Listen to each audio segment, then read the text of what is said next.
What are some key behaviors to cultivate intentional environments? I've got 5 I want to share with you.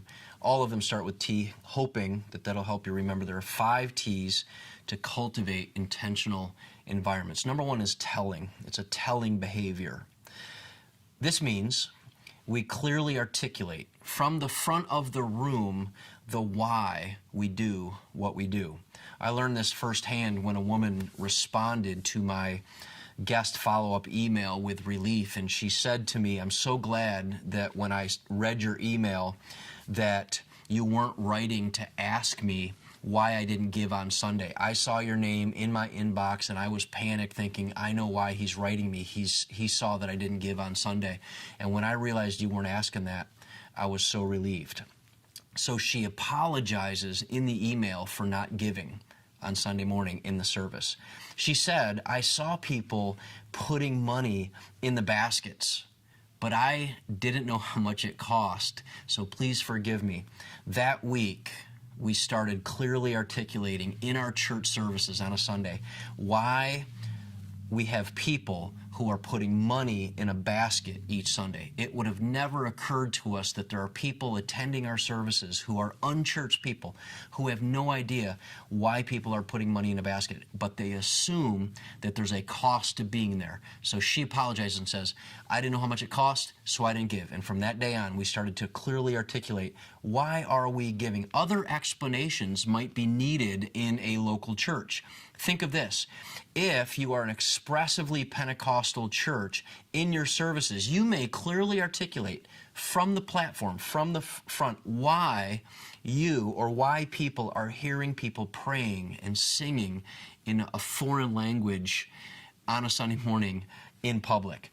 If you are surrounded in a Catholic community, you may clearly articulate from the front, why are our services on Sunday relatively long? Why do they feel so long? If you're from a Catholic community who is used to attending Mass, and those Masses are 45 minutes long, and then now they're attending your church, and these services are going 75, 90 or more minutes, you might take time to explain why your services are relatively so long. Also, you might be launching a new or different campaign. You might be launching a new or different program.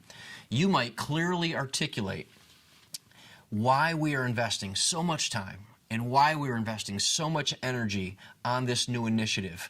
Either way, when you're doing something different or when you're doing something familiar, telling means that you're clearly articulating the why we do what we do from the front of the room.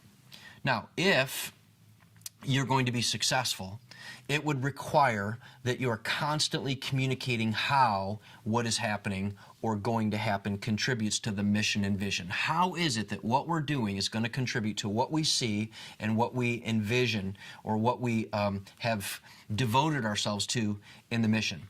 This means that everyone, especially leadership, articulates how what we are doing together is contributing to the vision. Also, every communication is primarily filtered through the question of how does this environment, program, initiative, campaign, how does this help us fulfill our vision? So if you're a church who is strong in this area of intentional environments, you are probably constantly communicating what is happening or what is going to happen and how that contributes to the mission and vision of the church. Most likely, everyone in the church, especially leadership, consistently funnels their public communication through this very lens.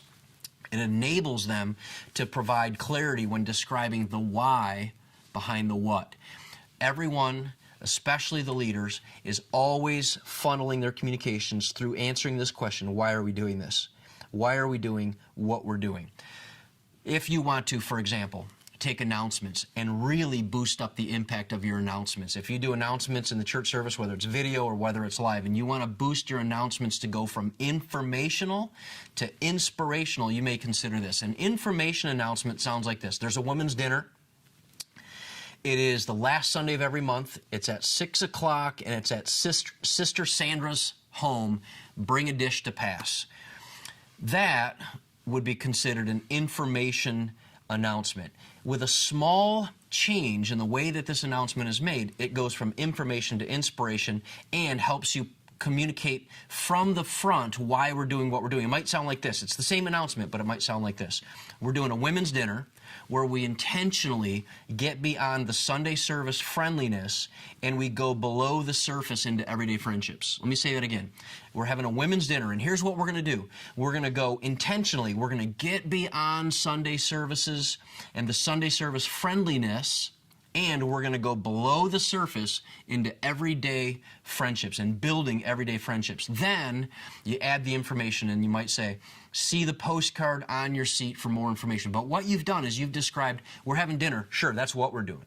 But the why behind it is because we're going to try to go beyond Sundays where we're just friendly with each other, and we're going to get under the surface, and we're going to build some new friendships. You've articulated the why we do what we do. This would mean that you're a strong, effective, healthy church in the area of intentional relationship. Now, if you're a mediocre church in this particular aspect of telling, this probably means that you're inconsistently communicating how it's happening, how it's going to happen, how it contributes to the mission and the vision of the church. Most likely, only a handful of people in your church, usually the senior leader, funnel their public communication through this lens, which limits the clarity provided to people, to the followers, the people that you want to move in your congregation, by not really often or regularly or enough communicating the why behind the what. Now, if you're a weak church, if your church is weak in this area, if it scores low in this area of intentional environments,